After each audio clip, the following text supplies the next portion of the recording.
Welcome to this episode of Destination Dare. Every community in the Outer Banks has a story to tell, and this show brings that information to life.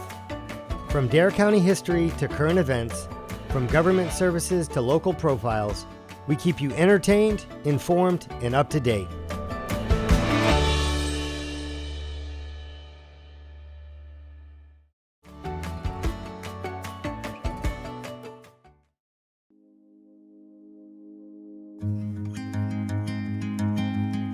Each year, Dare County develops a 5-year plan prioritizing upcoming projects that will have a significant and long-lasting impact on both the Outer Banks community and its residents. Funding for the projects included in the capital improvement plan comes from Dare County's 1% land transfer tax, which is directed to a special capital reserve fund. The projects range from essential equipment purchases for Dare County departments such as EMS ambulances and Public Works trash vehicles, to renovations and repairs needed for existing structures, including roofs and HVAC units. As part of its effort to provide high-quality services to the community and to continue to invest in infrastructure to help our local population and economy, Dare County has included 3 building projects in the current capital improvements plan. For decades, Dare County has focused on investing in the future of area students, and nowhere is this more evident than in the county's partnership with the College of the Albemarle. Dare County is home to 2 COA campuses, one of which is undergoing a major transformation that will have an incredible impact on students, the local workforce, and the Outer Banks economy. In September, the demolition process began at COA's Roanoke Island campus on Highway 64 in the heart of Manteo. The outdated large brick building on the site was torn down to clear the site for the construction of a cutting-edge new academic building that will take its place. Construction of the 30,000 square foot facility is expected to begin in February 2021. The new building will serve as flex space that can adapt and evolve as demand and needs at the college change. The campus is slated to open in February 2022. By constructing this new facility and consolidating COA's 2 campus sites, Dare County will ensure the continued historic use of education at this particular location and also provide an opportunity for area students to earn a high-quality education right here at home in Dare County. The Dare County Department of Health and Human Services offers the community an array of programs and services from its 2 buildings on Exeter Street in Manteo. In recent years, however, the demand for many of these services has grown, and it was evident that a renovation was needed. To more efficiently and effectively serve members of the community, Dare County is consolidating the 2 buildings on the Department of Health and Human Services main campus.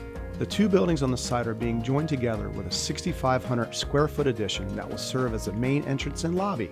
Merging the buildings will provide clients with one convenient check-in location, which will improve the consultation process and allow the department to seamlessly provide critical services to Dare County residents.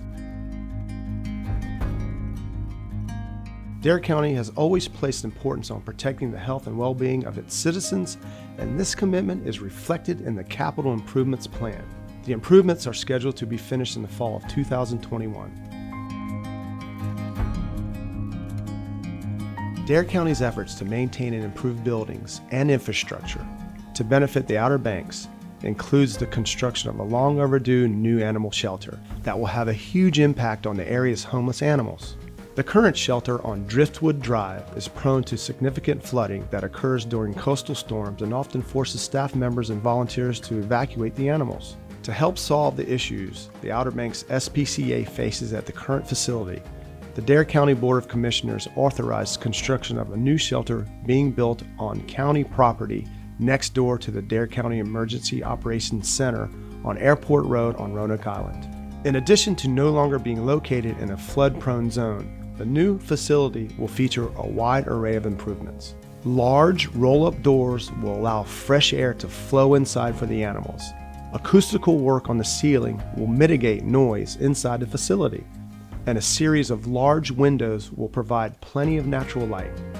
An abundance of open space and several large play yards will also be built on the site so the dogs can be exercised and spend needed time outdoors. A large cat playroom will also be constructed at the front of the facility, along with several cat adoption rooms near the lobby. Construction on the new building began in July, and the facility is scheduled to be open in the spring of 2021. By prioritizing these and other projects that will have significant and far-reaching impacts, Dare County is investing in the local economy as well as the lives of Outer Banks visitors and the residents who call the Barrier Islands home.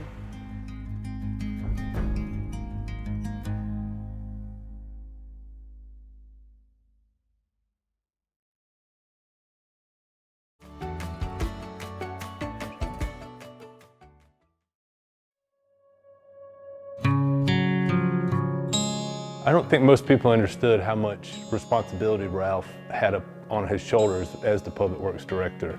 He knew it. He knew the job very well because he started at entry level working in the streets department. So he's experienced all aspects of what it takes to be a director. Ralph had the responsibility of the water department. He had the responsibility of making sure the water was clean and the water was drinkable and the water met all the regulations that water has to meet.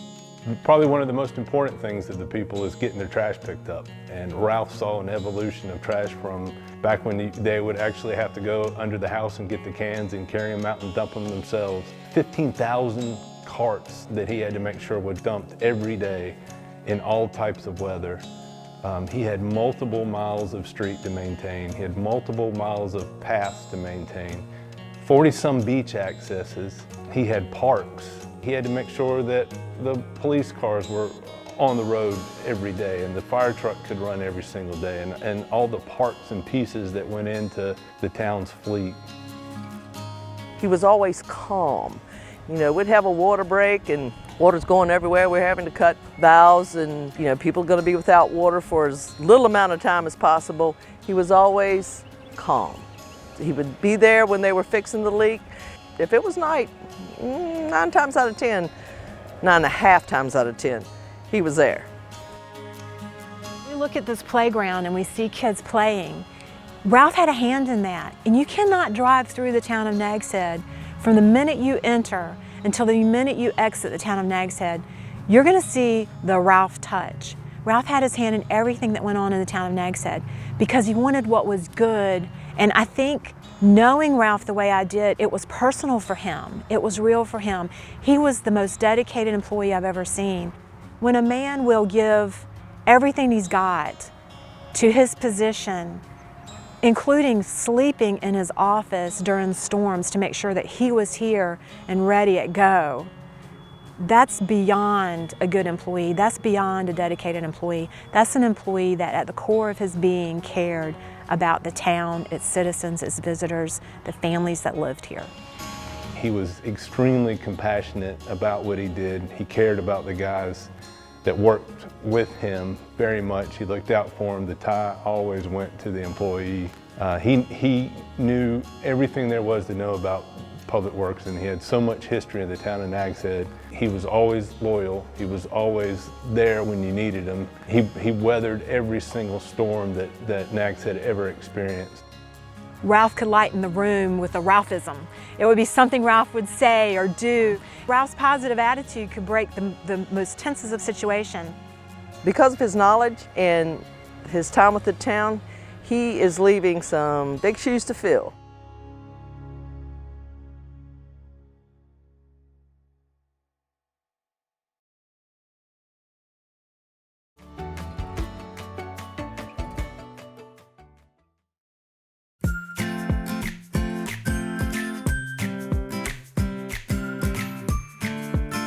Hey, my name's John Rizaldi. I'm Fire Marshal for Kill Devil Hills, and every year in October we observe fire prevention, and we've made a video to do some fire tips to keep you guys safe.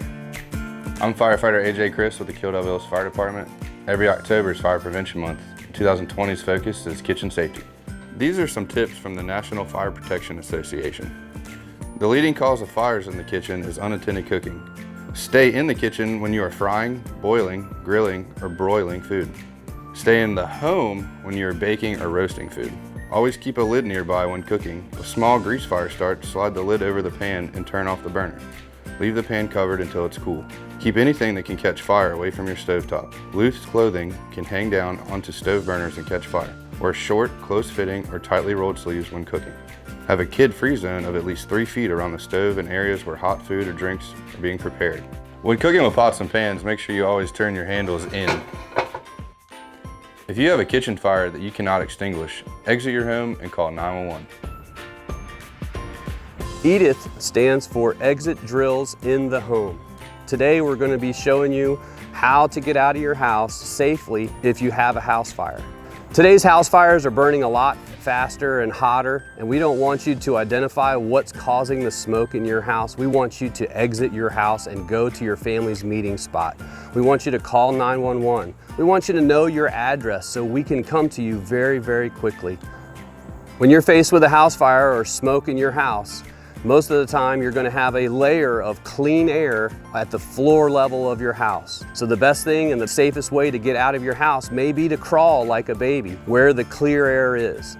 And remember, if your clothes catch on fire, stop, drop to the ground, cover your face, and roll. Make sure your address is displayed clearly on the outside of your house. We need to be able to find you in an emergency. I'm Captain Jody Long with the Kildare Hills Fire Department. Do you know that having a working smoke alarm doubles your chances of surviving a fire? If you don't have working smoke alarms, be sure to get them. If you need help installing or maintaining your smoke alarms, feel free to call the Kildare Hills Fire Department at 252-480-4060. Replace the batteries twice a year. When daylight savings time comes, change your clock and change your batteries. All smoke alarms do expire. Replace smoke alarms when they are 10 years old. Thank you for watching our video. I hope you learned some of our safety tips that we were trying to show to you. And the 2 words you can live with, fire safety.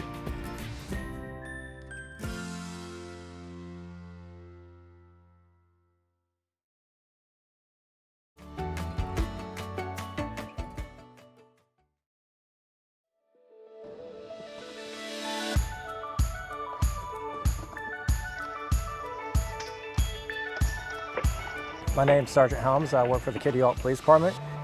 In the past, we've tried to do events like this because of weather, hurricanes. It's been canceled. We've always done Shop with Cop during the Christmas time, and so we wanted to build on that. And so we joined forces with Bray Young and decided to start the skate camp, which, as you can tell, has been a huge success. So today we are at the Kitty Hawk Skate Park. We are hosting a free skate event for the kids in the community, ages 8 through 13. And we're doing this in collaboration with the Kitty Hawk Police Department. And we also have some firefighters involved, EMTs, and we had a lot of local businesses donate and show their support for the kids in the community. All day we'll be having the open skate park. We'll have some pizza and some drinks for the kids. At the end we'll do a raffle, and we'll raffle off some prizes donated by local surf shops. We'll be opening up the skate park for all those who are registered to freestyle skate. We'll be helping beginner skaters. I am 9 and I've always wanted to skate. Today I learned how from Miss Bree and Mr. Riley. They taught me how to just cruise around. It's really, really fun, and you can make friends, and you can teach other people how to do it if they don't know how to do it. It's really important for our community to see that they have support from local businesses and emergency services like the police department and the fire department and EMS, and to bridge that gap. In the future, we might be responding to these houses or the schools, and we want these kids to know us. When we ask them a question, they're not scared to talk to us, and they're willing to come to us for advice. It's also important to open up the skate park to kids that wouldn't normally go because they're intimidated. So we have a wide variety of kids here, from really experienced skaters to first-time skaters. I work a lot with kids and surfing and skating, so it just worked out where both of our visions came together and we were able to do something for the community and for the kids. Today has been really fun. I mean, I've seen all of my friends here. It's really important for the police and the kids to, you know, get cool with each other and meet each other. Today has been great. Can't ask for better weather and a turnout, so I can't wait until next year.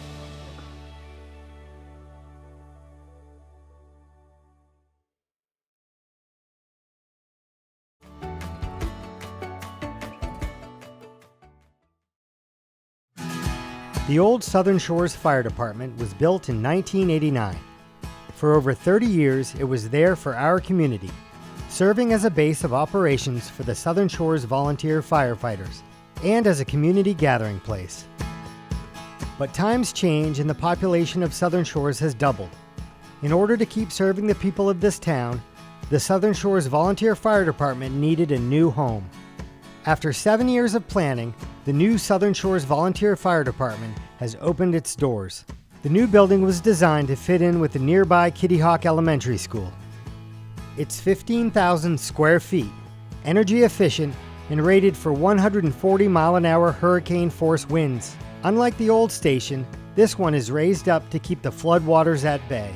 With a state-of-the-art design, it should last the town of Southern Shores 75 to 100 years. Let's take a look inside.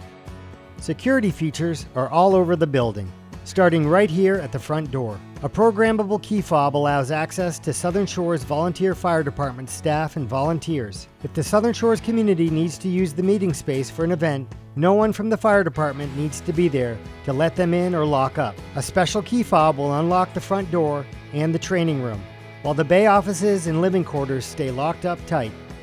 Volunteer firefighters meet for training every Tuesday and Thursday, and now they have the tools to do it. A new MondoPad touchscreen system replaces the old whiteboard. With the MondoPad, they can teleconference, play videos, run Windows applications, and more.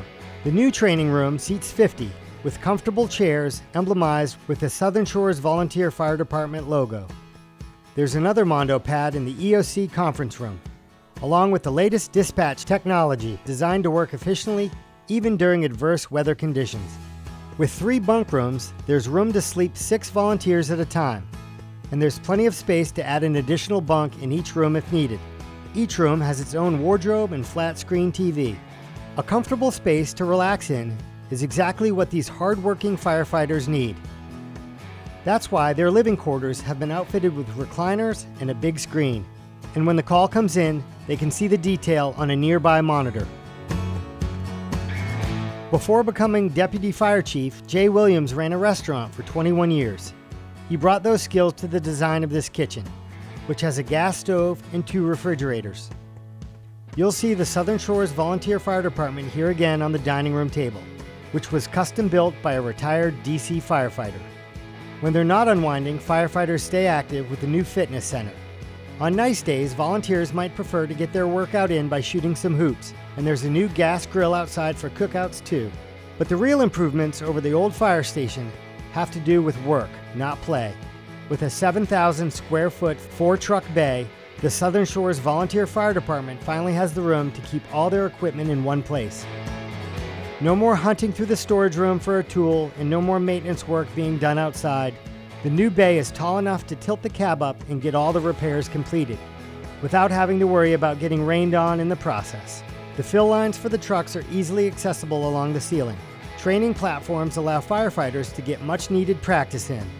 All that efficiency means that the firefighters can respond to calls quicker.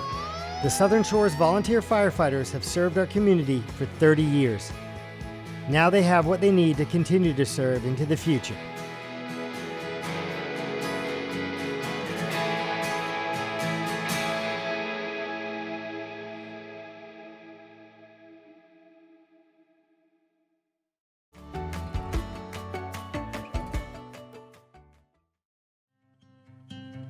All communities on the Outer Banks have recently adopted new FEMA flood insurance rate maps.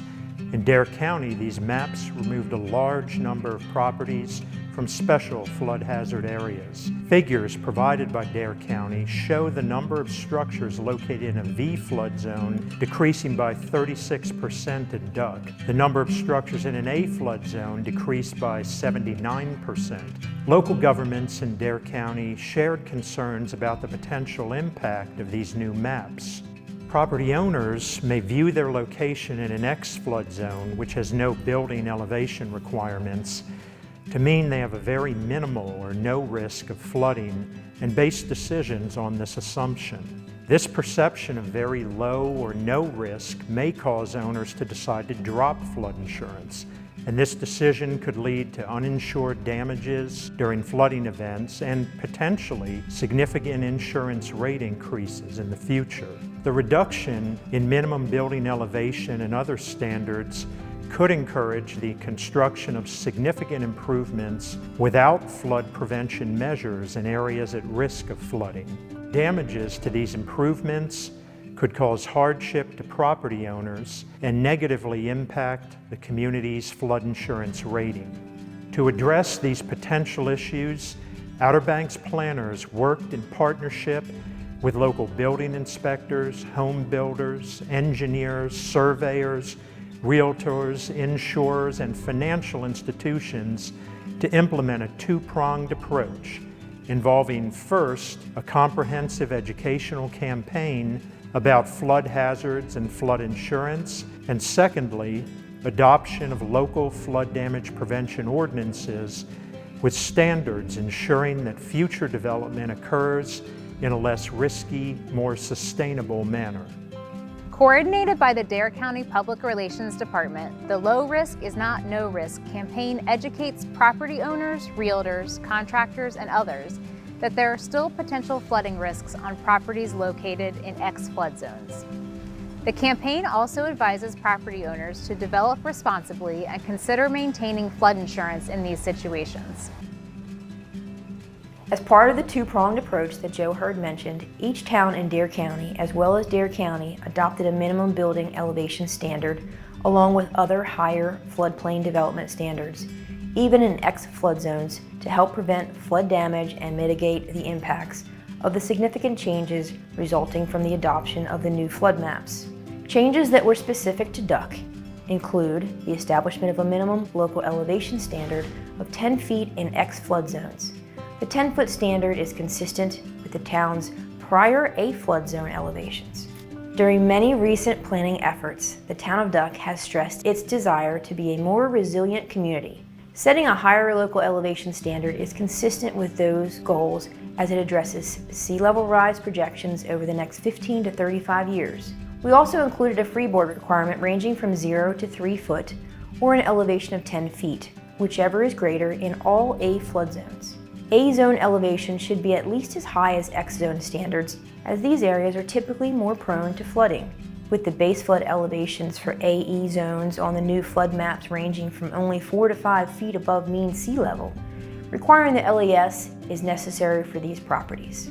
In coastal high hazard areas along the oceanfront, structures must maintain a free and clear standard of 2 feet and a freeboard of 2 feet. Elevating structures on these oceanfront properties decreases the probability of damage from wave action and ocean overwash. Structures located in X zones that are below the 10-foot LES will be required to meet the same standard as those in the A zones. For instance, these structures would need flood-resistant building materials for enclosures below 10 feet. They would also need to install flood vents in walls and elevate their mechanical equipment. These requirements are intended to reduce potential flood damage and improve the safety of structures. Despite these higher floodplain development standards, we still allow remodeling or renovation of existing enclosures below regulatory flood protection elevations, because these improvements do not increase existing nonconformities. Our intent is not to penalize property owners for existing conditions. We do require existing structures proposing substantial repairs or improvements, meaning over 50%, to be brought into compliance with our current standards. Substantial improvements may require elevating non-conforming structures, utilities, and/or other improvements. Again, the intent of these requirements is to decrease damages to the structures. These efforts can also significantly reduce flood insurance rates for the property owner in the future. Over the past few years, the town of Duck has engaged residents, property owners, business owners, and many other stakeholders in our community in efforts to address issues and opportunities as we plan for the future.